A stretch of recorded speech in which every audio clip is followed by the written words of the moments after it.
Our next speaker is the US business editor and New York bureau chief of The Economist, Mr. Matthew Bishop. As I said before, will be accompanied by maybe the man who knows the most about this topic at all over the world. He is the acclaimed author of the book Philanthrocapitalism, How Giving Can Save the World, on the new movement that brings together the business and social sectors to solve some of the world's problems. The book has been described as terrific by the New York Times, not a word they use every day, and as, and I quote, the definite guide to a new generation of philanthropists who understand innovation and risk-taking and who will play a crucial part in solving the biggest problems facing the world. And those are the words of the New York mayor and leading philanthropist, Michael Bloomberg. And the last speaker in today's program, President Bill Clinton, has called the book a very important book. So, in other words, we're looking forward to this meeting and are very pleased to welcome, and I hope you'll help me welcome, Matthew Bishop.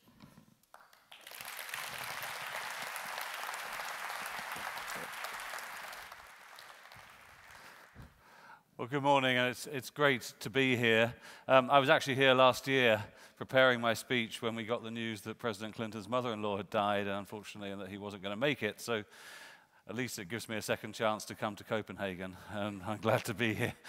But I'm quite relieved that I don't have to speak in Danish, as it's not quite as good as it ought to be. I'm also going to build on the excellent opening talk by Professor Lund, who has achieved a first for me, which is the first time in any discussion of philanthropy I've heard the phrase mink farmers. So well done on that one, but I thought it was a very useful introduction. Philanthrocapitalism is a word I defined or invented for The Economist in 2006 when I was writing a special report on this whole new wave of entrepreneurial philanthropists. Which it seemed to me, as I'll go on to explain, shed a fascinating lens to use to look at a whole series of trends going on in the world. Many of the trends that were mentioned in terms of the role of civil society, the rise of transparency and accountability, questions about the future of the state, the future of business, that Professor Lund also addressed. And it just seemed to me that although the focus of the book is these wealthy entrepreneurial philanthrocapitalists, that actually there's a much broader phenomena going on here about the whole nature of how the world goes around solving its biggest problems that we get a lot of insight into by looking at these philanthrocapitalists. Anyway, on with the talk. Philanthropy itself, the first philanthropist is generally reckoned to be Prometheus, who brought the gift of fire to mankind, and was famously punished for doing so by being tied to a mountainside and having his liver pecked by eagles, which I often say to philanthropists who feel they're underappreciated, that maybe they get an easier life now than they do, even when they're cornered by journalists, as I gather happens in Denmark. The philanthrocapitalism I see as something rather different to traditional philanthropy. It's something that really arose in tandem with the rise of modern capitalism.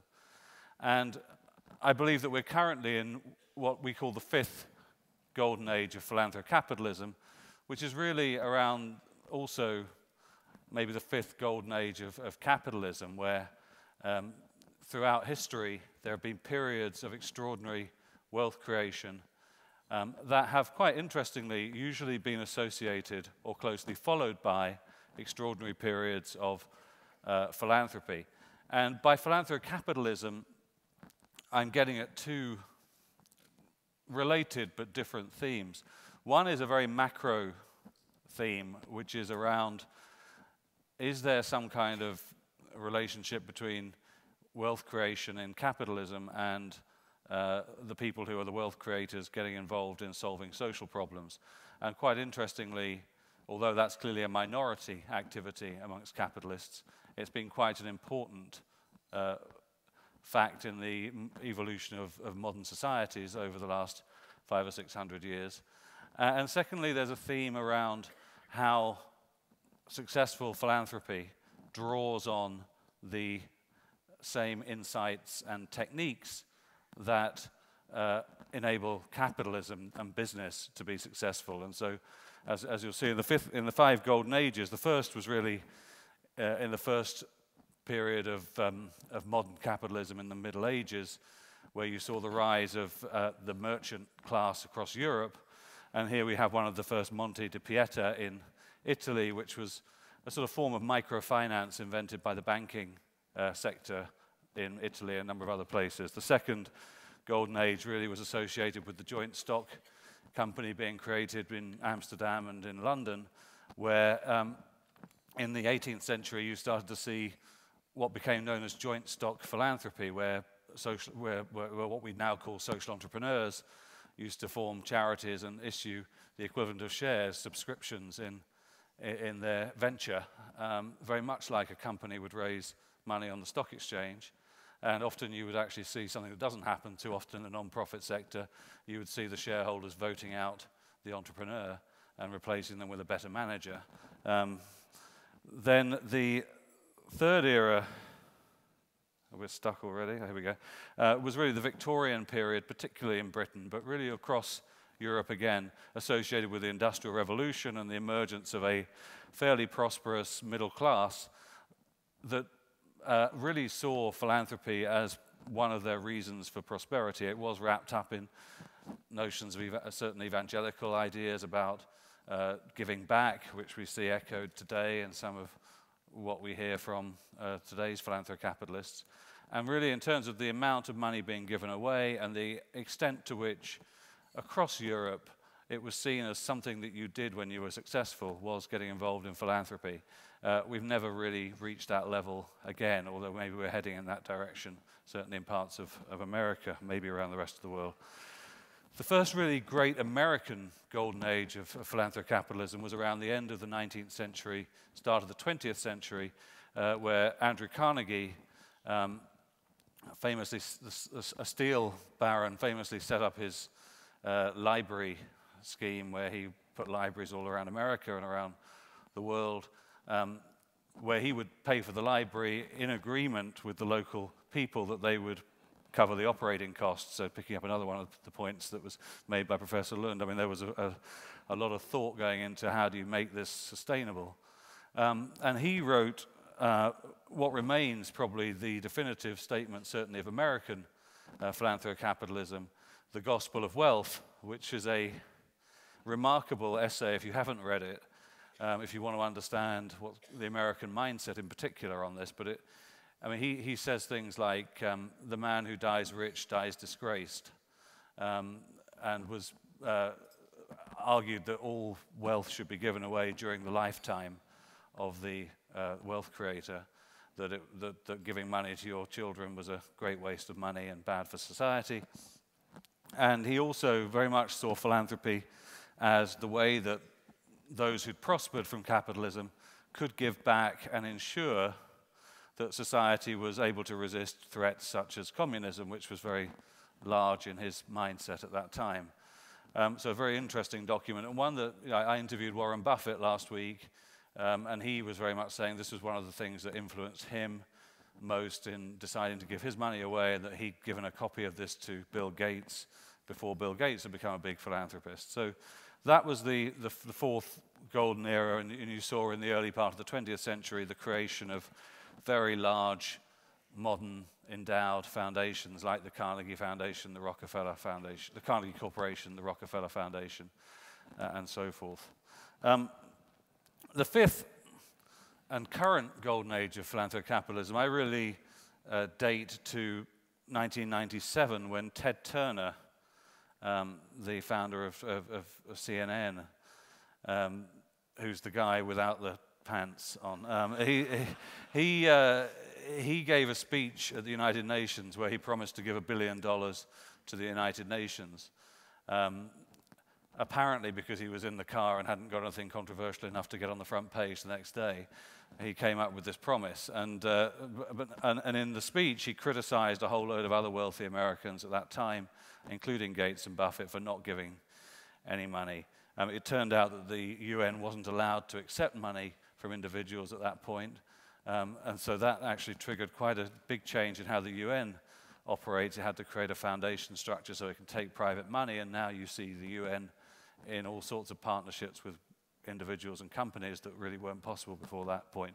But Turner's message had a real impact, not least on Mr. Gates. And when Buffett did announced in 2006 that he would give all his money away through the Bill and Melinda Gates Foundation, we at The Economist came up with this phrase, philanthropy, which we've now expanded to include your last speaker this afternoon as well, who's also another. So we've got the two sorts of philanthropy. Gates and Buffett now have this, as you will know, they 2 years ago launched the Giving Pledge, which is a challenge to every American billionaire, of which there are now several hundred, to publicly pledge to give away half of their wealth during their lifetime. And so far, 81 American billionaires have signed up to the Giving Pledge, and they've started to meet together to discuss how to become more effective in their philanthropy. It includes Mark Zuckerberg, who, as you know, just became, I guess, a 20-plus billionaire last week when Facebook went public. And he's already signed the pledge at the age of 28, which I think reflects one of the trends that you're seeing going on in America, which is that, and indeed in other parts of the world, where people, as they get wealthy at a very young age, are committing to philanthropy in a big way. He's already given away $100 million in one go to the public school system in Newark, New Jersey, which is the start of what could turn out to be $10 or $15 billion worth of giving over the next however many decades he's around for. Philanthrocapitalism is also, or the Giving Pledge is something that Gates and Buffett have also taken on the road. They've been to China, here they're in India with the head of Wipro, Mr. Premji, and they've been to Latin America. They're trying to persuade all the world's billionaires to sign up to the Giving Pledge. And it's been quite interesting, and again, this will relate to your Danish experience, that particularly in India, they got the pushback from the people, the billionaires they spoke to, which was, we are about family businesses. We don't want to sell our business. We want to keep it in the family and pass it down the generations, and therefore we can't really make a promise to give away half our wealth because that would really mean breaking up the family business and so forth. And so I think there's an effort going on now to try and figure out how do you redefine the Giving Pledge to make it applicable in cultures, which would probably be most cultures outside of America and maybe Britain, where families want to retain a significant role and stake in their business empires that they've built up. But we will come back to that, no doubt. In Latin America, we now have the Spanish edition of Philanthrocapitalism. It's been interesting to see in countries like, for example, Colombia, where you have a president that's a businessman who is trying to get the business leaders to play a different role in rebuilding that society. Behind all this, clearly, lies this dramatic increase in the number of billionaires, the number of super rich in general, which Forbes magazine has charted with its annual list of billionaires. And there was this moment when the financial crisis happened in 2008 where people thought maybe the system is going to change, that this 25-year period where you were seeing lots of wealth being created and more of it staying in the hands of these relatively small but growing number of billionaires, that period would come to an end. And you did see, according to Forbes, the number of billionaires fell from about 1,000 in 2008 to about 700 in 2009, but we're now back up above the total in September 2008, and a growing number of those new wealthy are coming out of the emerging economies, the BRICS in particular, Brazil, Russia, India, China. And I think one of the things that the Giving Pledge is going to try and do, even if it's not yet found out how to do it, is to try and set norms of behavior across that emerging global class of super rich business leaders that will make philanthropy absolutely part of what they're expected to do if they want to win a seat at the table, acceptance at places like the World Economic Forum in Davos. So it's a sort of massive exercise in peer standard setting that could obviously have a lot of consequences for the rest of society, as I'm going to go on to talk about, as we look at what they actually do with their money when they do get round to giving it away. Clearly, this is very closely associated with a whole number of trends that have been going on for 30 or 40 years, including generally the rise of entrepreneurship as a way of creating wealth that, if you went back to the J.K. Galbraith's industrial state view of the world, it was that big corporations would stay around forever and would become more and more like bureaucratic government, and that was a good thing. Now we see government, in the popular mindset, government and big bureaucratic multinationals are seen as the problem. The future is the entrepreneur, that the Google guys, the Bill Gates that can sit in a garage and come up with a great idea and build a fantastic company that goes public like Facebook did last week at $100 billion and didn't exist 10 years ago. That's become the idea, the ideal, and I guess behind this movement of philanthrocapitalism that I've been writing about is the notion that that entrepreneurial mindset needs to be brought into the sphere of solving society's big problems, whether they be climate change or poverty or the failures of education systems or the challenges of building sustainable cities, all those different sorts of questions that you need the entrepreneurial mindset that has thrived in the business world to move into solving those social problems. Now, clearly, there are important flip sides to these global trends that have seen entrepreneurs prosper, and there is this growing dissatisfaction with the inequality that this represents, and the rise of the protest movements over the last year or so around Occupy, the notion, which I think has a lot of resonance with many, many people, that we're seeing a world divided between the 1% of rich and the 99% of the poor.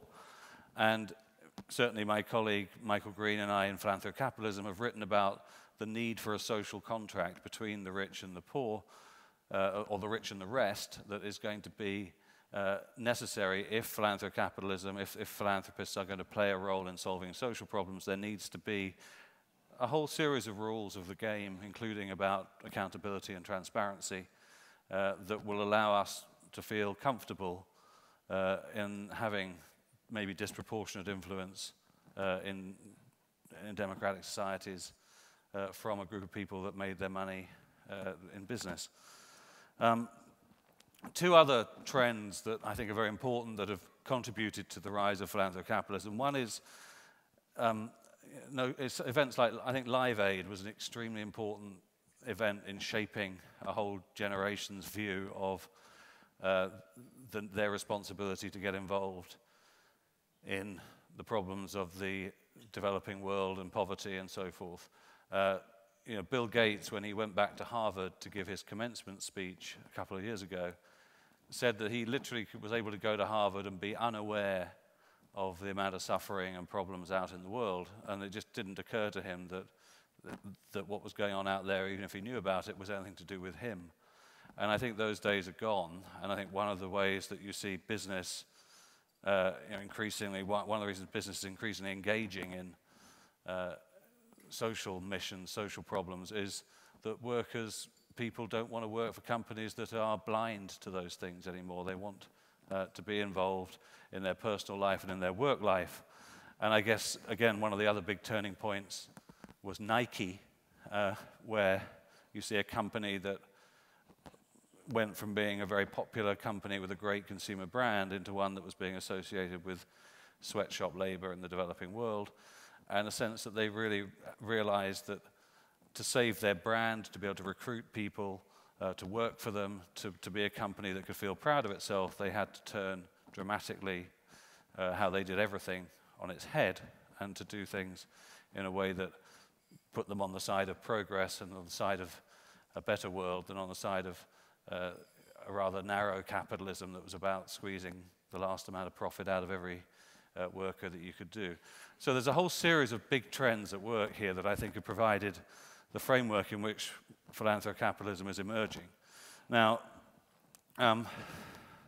what exactly is different about the narrower aspect of philanthrocapitalism, which is the use of the tools of business in making philanthropy more effective? Well, one of the themes of this period that we're entering is that the old separation between government that solves social problems, business that makes money, and charity or the civil society sector that does good and fills in the gaps, that all those barriers are breaking down, and that when it comes to solving problems now, it's about forming ad hoc coalitions of people who are willing to get stuck in and solve problems.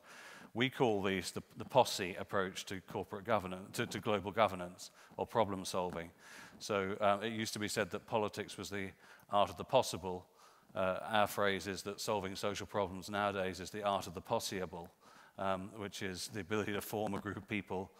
Just like in the Westerns, you used to see the sheriff would turn around and say, you know, we've got a problem, who's available to ride out and deal with the baddie or fix the dam or whatever.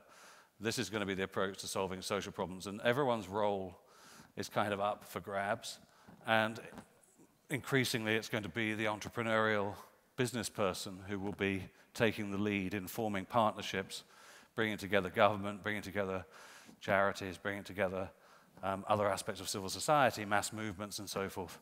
And that's going to really change how we think about global governance, about global issues and how they should be solved.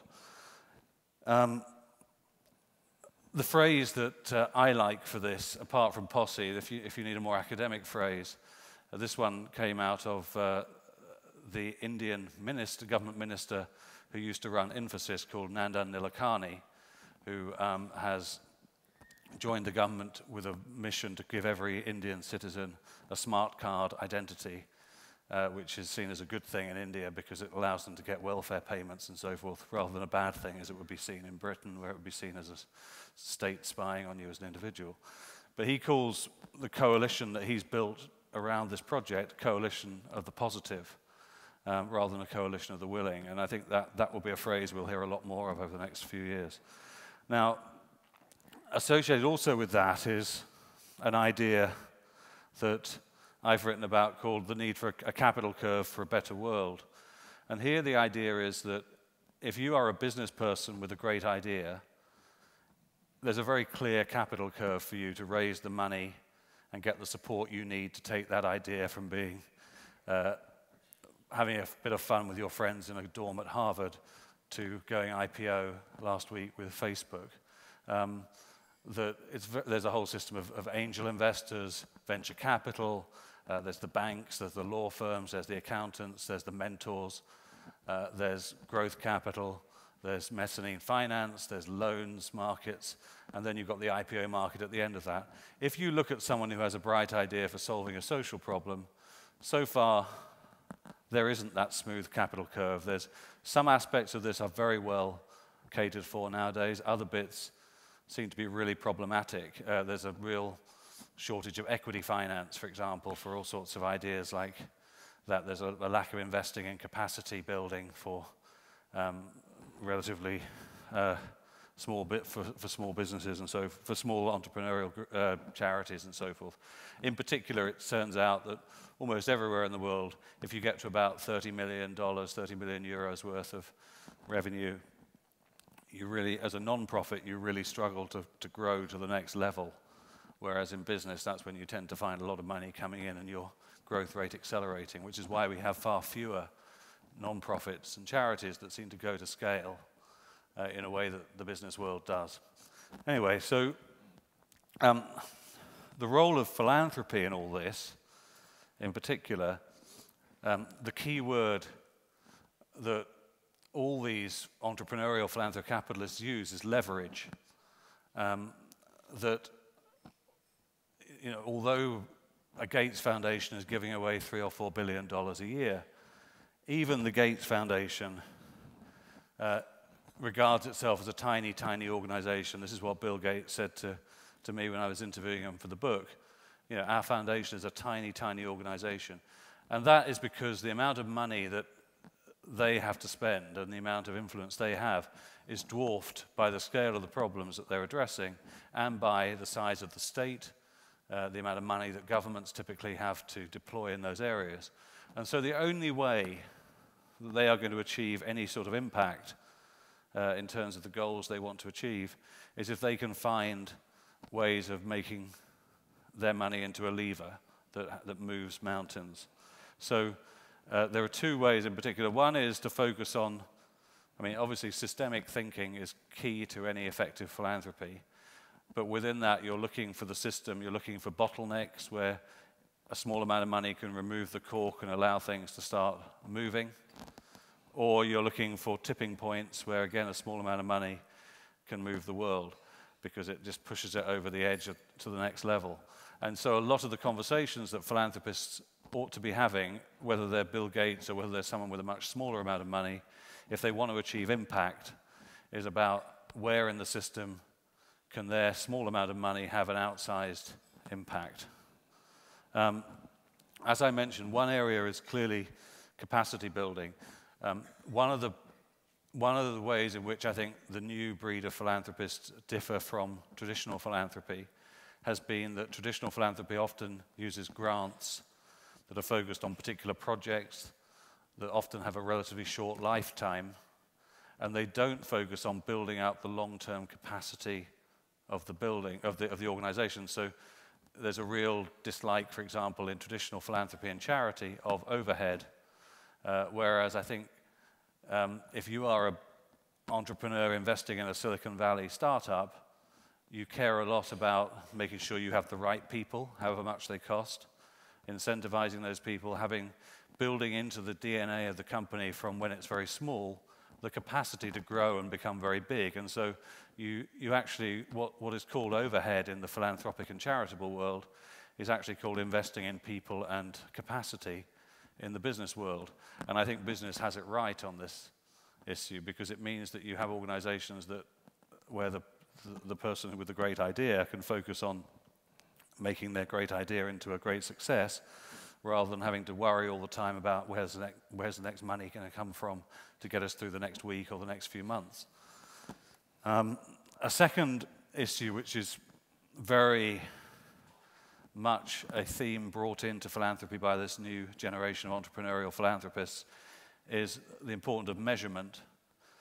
And this is obviously a very controversial area because I think you can find lots of examples of people measuring what's easy to measure rather than what's a good guide to whether you're achieving your results that you want to achieve.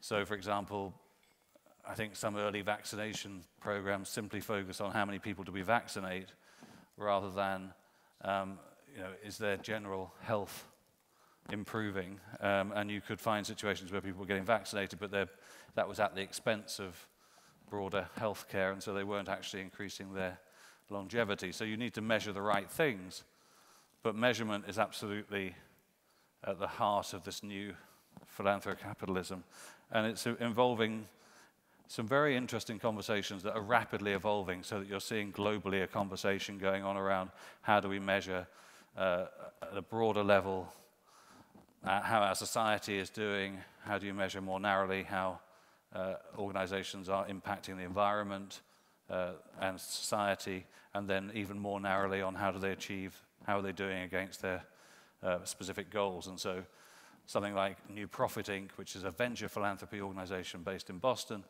they have something called a balanced scorecard for nonprofits where they're looking at a whole series of different goals to measure what impact they're having. Another key element of philanthrocapitalism is the way that entrepreneurial philanthrocapitalists relate to government.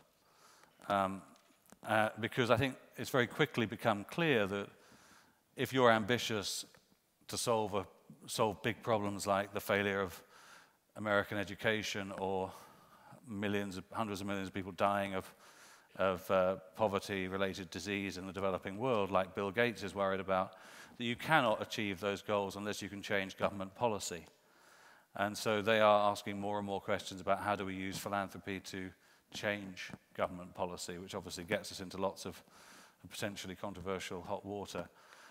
I've got a picture here of, obviously, Barack Obama and Michael Bloomberg, both of whom are very interesting in this respect. I mean, one of the things that Obama did as soon as he came into government was to set up a whole series of partnership offices that within each ministry of government that would reach out to philanthropic organizations and try and figure out how could government leverage private philanthropy and how could it allow private philanthropy to influence government policy. And this was particularly effective on innovation in education. But there's also a government office for social innovation, and a government fund was established that would support, would provide matching money to private donations around social innovation.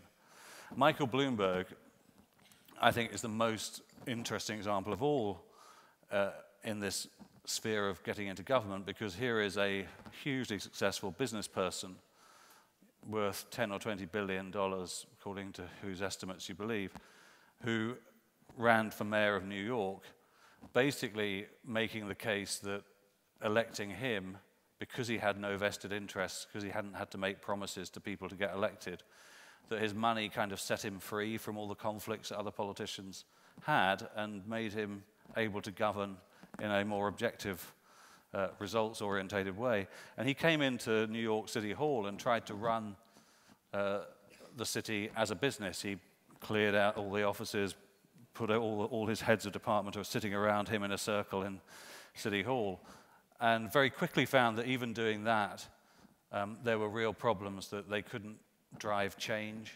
It was very hard to get people within the government system to take risks. And so he developed a model of government that used philanthropy to fund projects, pilot projects, outside of the budget process, that if those pilots were then successful, they could be brought in and sold to the budget process within government and scaled up. And so the first example he did was, he was making a big push on education and realized that many of the head teachers of the schools had no training in management. And so he set up a head teacher training establishment modeled on General Electric's Jack Welch Crotonville Center for Management, for training their top executives, which cost about $150,000 per head teacher to train, which he rightly concluded he would have, if the newspapers had got hold of that as a proposal for spending public money, it wouldn't have got very far. And so they got philanthropists to fund that. It turned out the schools run by these trained head teachers delivered vastly better results from their pupils than schools with untrained head teachers. And so they were able to go back to the elected officials and say, here's something that works, can you put it in the budget and pay for it with taxpayer money? And the politicians voted for it, and it's become uncontroversial. And he's used that for a whole series of different models where private sector philanthropy takes the risk of developing a bold new idea, but it's as part of an agreement with government that if the pilot works, the government will then take it over and grow it up. And I think that's a hugely promising model that I think all around the world is attracting attention from governments who realize increasingly that one of the failures that the state is having to grapple with is that it does seem to stifle entrepreneurship. It does make it very hard to try new things because there's so many communities of lobbying. There's so much of a pressure on always being seen to get things right as a politician that no one wants to take the risk of failing, which is a crucial part of the innovation process. In Britain, a very interesting idea has been piloted called the social impact bond. I kind of like this other way of calling it a social impact James Bond. But the idea being that governments find it particularly hard to invest money in preventative action that may actually save a lot of money in the medium term. And the social impact bond is a way of getting the private sector, the capital markets, to take the risk of investing in precautionary or preventative policy, that, and the state says that if you're right and that this policy does save a lot of money for the taxpayer, we will pay you some kind of reward over and above what you would get from regular investments. And so the first example of that has been with a prison charity, which is focused on taking young offenders who come out of jail and helping them reintegrate into the workforce. And the basic promise is that people who go through that scheme will not reoffend and not end up back in jail at anything like the rate that they would do without that intervention, and that will save the taxpayer a lot of money.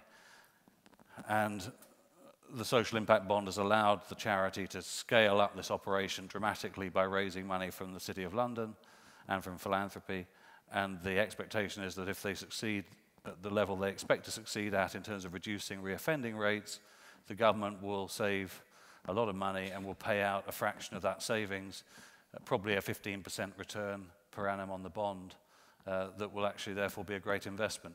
And we're now seeing Australian governments, we're seeing American governments, both at state and federal level, looking at the social impact bond as a way that maybe this gets us out of one of the holes that we have, that our democratic approaches to things have got us into.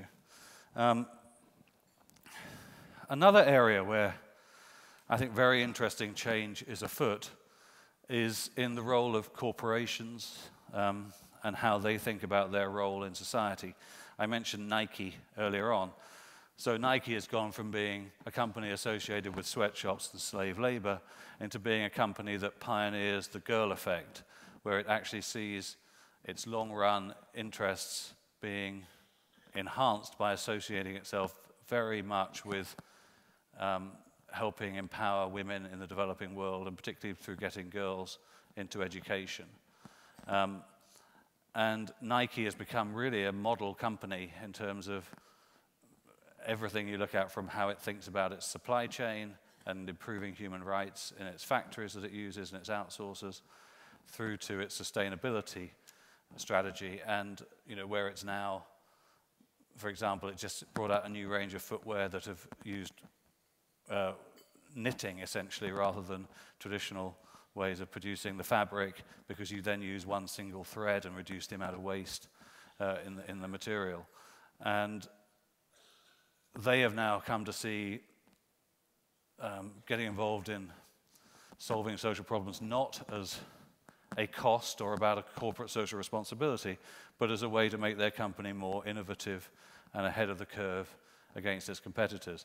And so you're seeing, I think, that idea, Michael Porter of Harvard Business School calls it shared value, this notion that business and society has actually got a positive relationship that it can have, and business can play the lead in.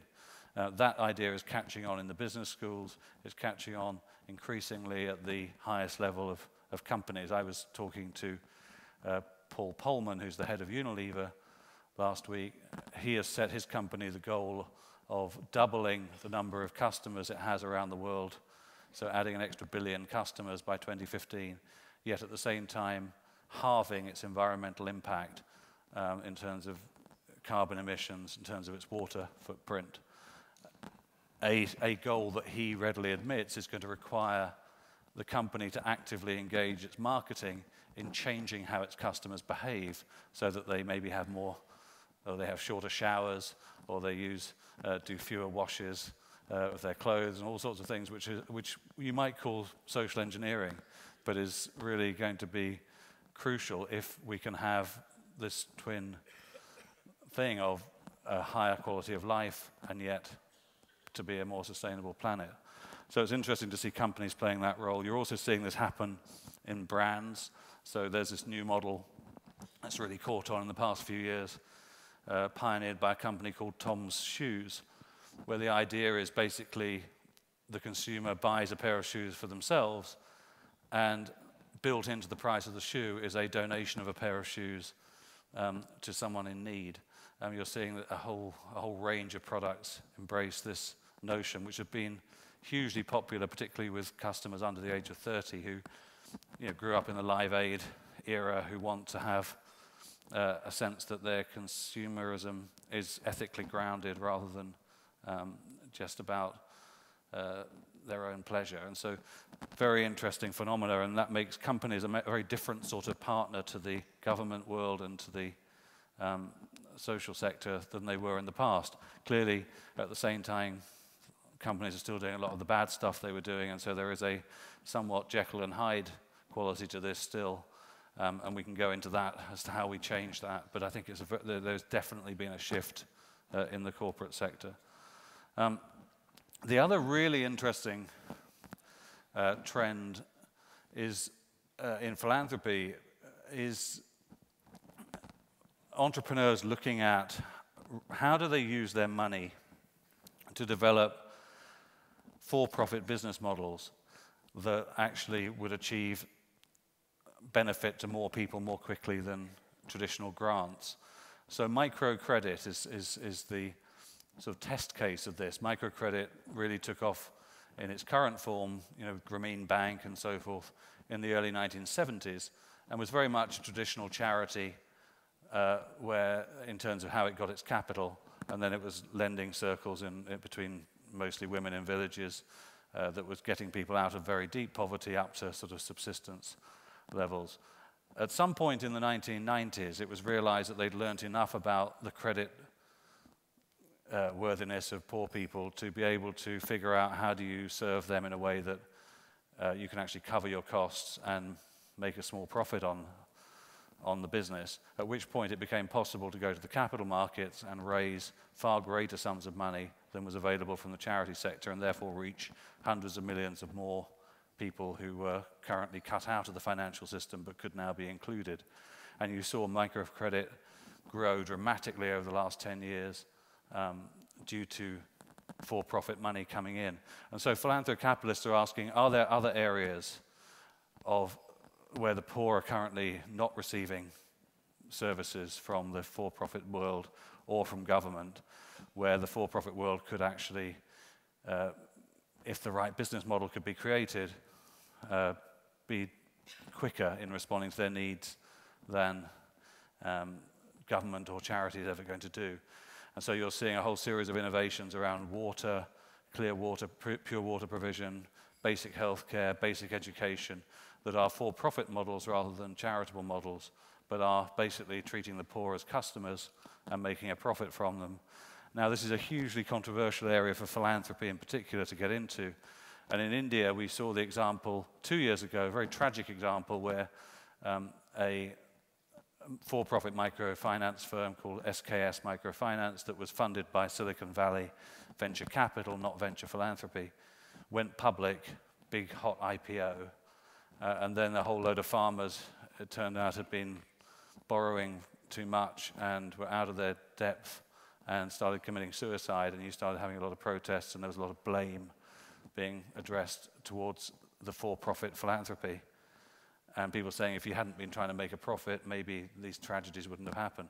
And I think that is a huge warning to this group of philanthrocapitalists trying to develop those models, that they need to think about educating customers, if they're going to be customers, to know how to use these new services without getting in out of their depth.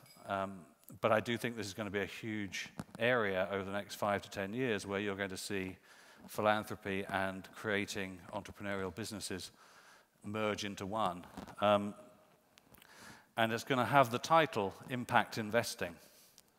And so you will hear, so the Giving Pledge, billionaires in America, 35 of them had a meeting the week before last in Santa Barbara, where they discussed how to become better philanthropists. And the hottest issue that they discussed was impact investing. And this is the notion that you can both make a return on your investment and do good at the same time. And it requires a whole series of measures as to how you augment the traditional financial return metrics with other metrics that look at social and environmental impact.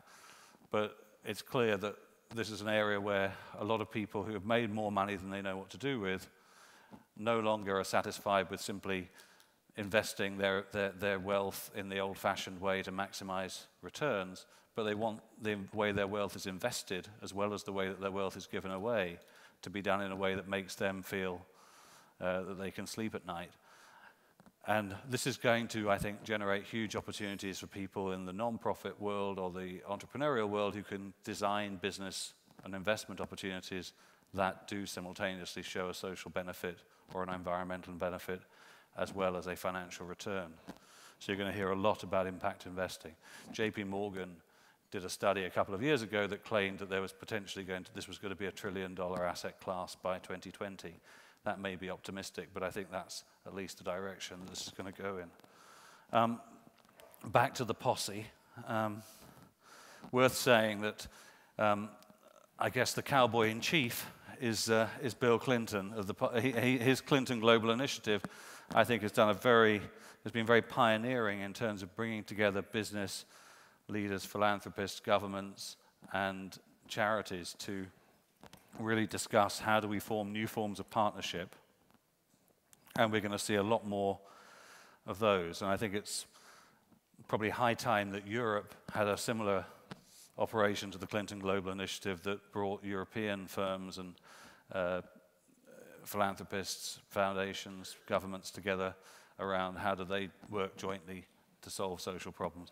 I think the best example we've got so far of a high-level global posse is the effort to reduce deaths from malaria, which has brought together everyone from ExxonMobil and USAID to even the David Beckham, the footballer, the National Basketball Association, Christian Aid, Save the Children, governments of Africa, News Corp, the World Cup in South Africa gave it a high prominence, charities like Nothing But Nets.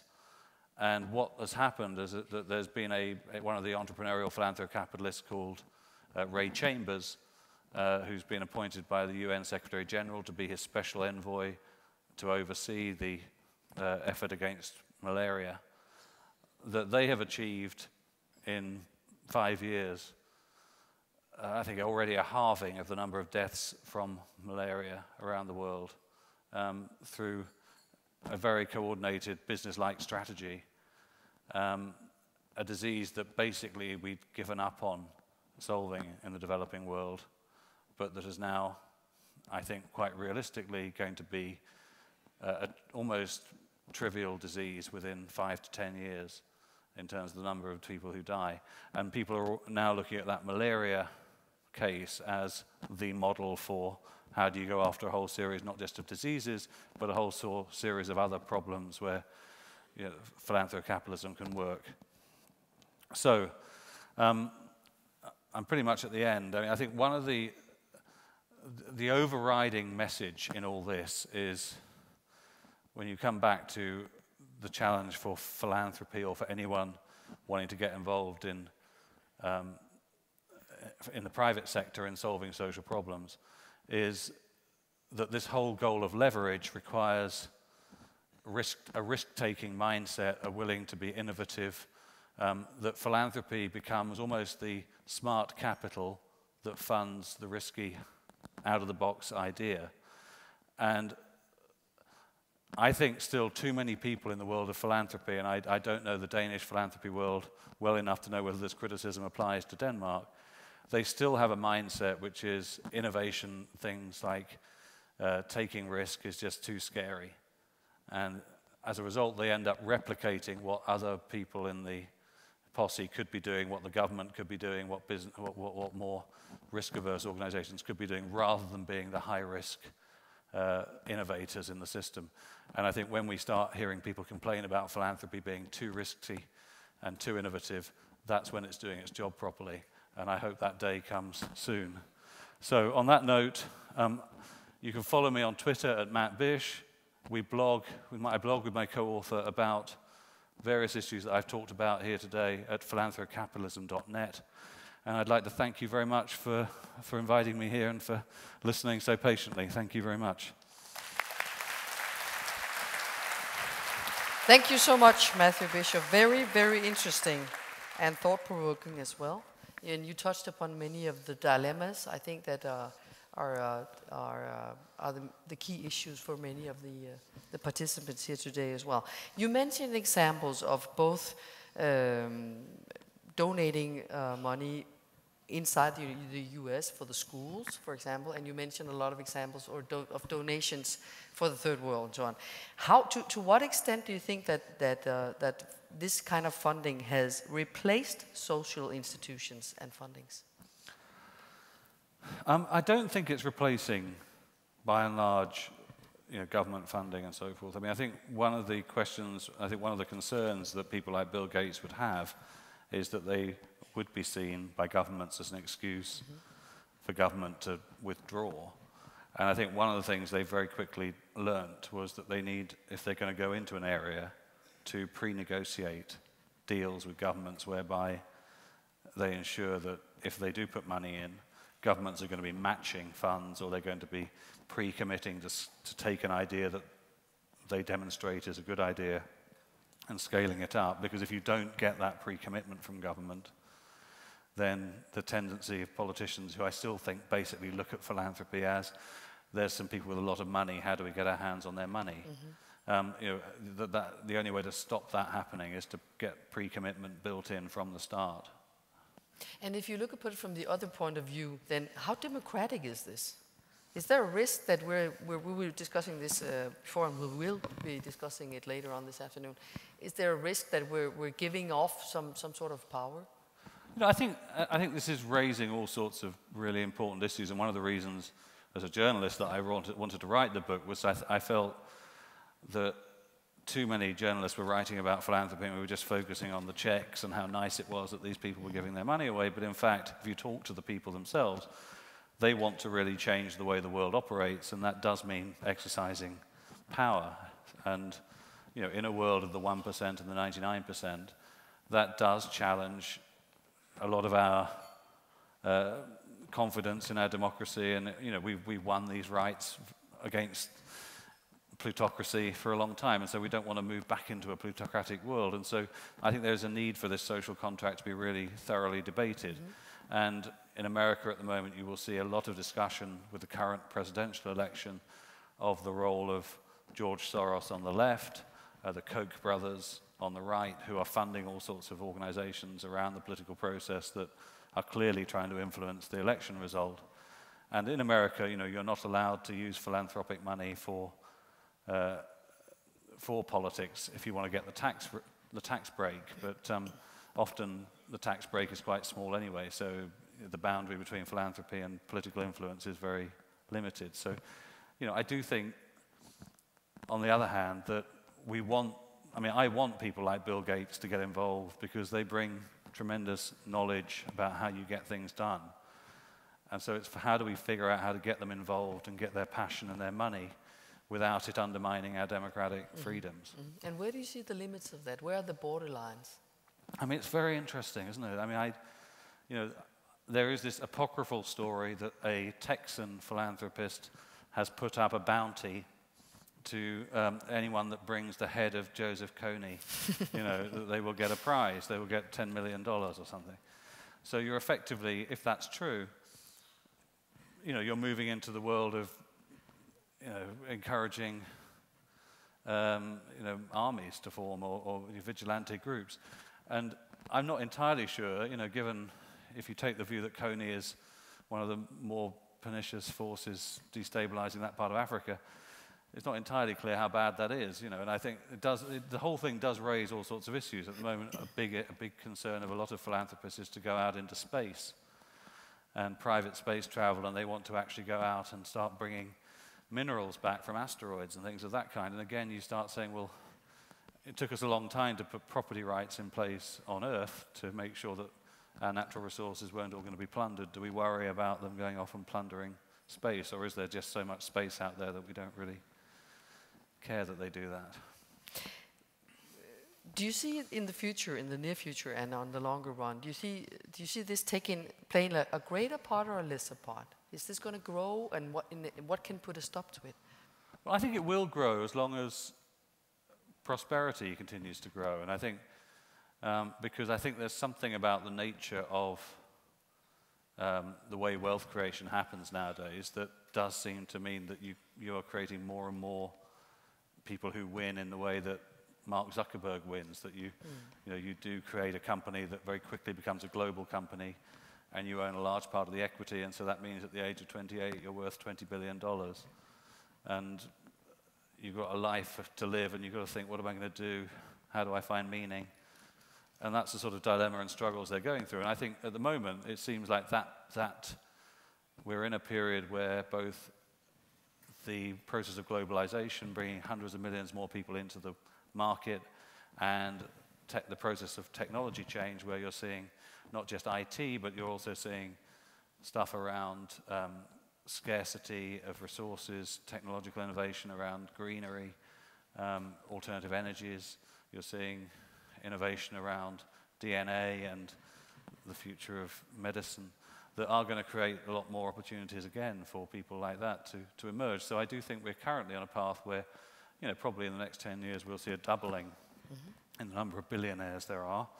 And many of those people will come from cultures that don't have a tradition of philanthropy, or certainly not an American-style tradition of philanthropy. And so there's going to be a lot of question as to what route will they go down. Will they just be spending the money on yachts and lavish lifestyles, or turning $5 billion houses like you see in India, or are you going to see a different sort of American Bill Gates style model? But I do think that the underlying trends, unless there is a dramatic shift in how government works, a resurgence of, for example, high taxation globally enforced, which I currently don't see happening, because I think politically it seems like that's a long way away. That we're going to have to get more and more used to this philanthrocapitalism model rather than going back to a state-emphasized model. You speak as well of the need of a social contract. And also we're discussing in Denmark, and will be discussing in the future as well, the outlines of this. Where do you see the role of state in all this? Is the social contract, who should make the social contract, and who should make the outlines, the regulations? Well, I mean, I think it is something we all need to be engaged in. I think there are a lot of reasons at the moment to worry. You only have to look to Europe and what's going on at the moment, where you have clear problems where elites, technocratic elites, want one thing, and I would put many of these philanthrocapitalists as people who will be part of a technocratic elite, and the population is kind of being expected to go along with whatever the elite decides. And I think that we're already discovering that's not a recipe for good, stable government. And I think in America you're starting to see similar problems around the democratic process becoming more dominated by extreme voices, whilst the technocratic elite in the middle doesn't really know how to communicate. So I think everywhere, regardless of whether it's about philanthrocapitalism or whether it's just about the role of people who are professional, fact-based, technocratic, their role in society we need to get on the front foot and actually start figuring out how do we get our democracies working properly again, because there seems to be a growing gulf between what the elite want and expect and what the people want. And often I think that some quite nasty attitudes towards each other are forming as well. So I think it's not just an issue for philanthropy or the state, it's an issue for all of us as we try and figure out how we solve these big problems that society faces. So what will be your best advice to the philanthropists of this room?